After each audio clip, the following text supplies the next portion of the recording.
August 15 అందరికీ స్వాతంత్ర దినోత్సవ శుభాకాంక్షలు.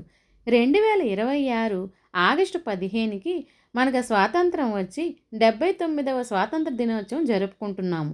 పోయిన సంవత్సరం కన్నా ఈ సంవత్సరం మన దేశం ఆర్థికంగా, విద్యాపరంగా, వైద్యపరంగా ఇంకా ప్రగతిని సాధించి ముందడుగు వేయాలని కోరుకుంటూ జై భారత్, జై జై భారత్. స్వాతంత్ర దినోత్సవం గురించి ఒక పాట.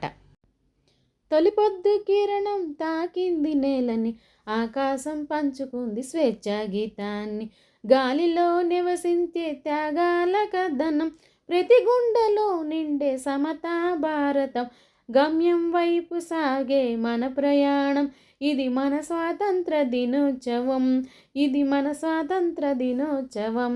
తొలిపొద్దు కిరణం తాకింది నేలని, ఆకాశం పంచుకుంది స్వేచ్ఛా గీతాన్ని, గాలిలో నింపే త్యాగాల కథనం, ప్రతి గుండెలో నిండే సమతా భారతం, గమ్యం వైపు సాగే మన ప్రయాణం, ఇది మన స్వాతంత్ర దినోత్సవం, ఇది మన స్వాతంత్ర దినోత్సవం.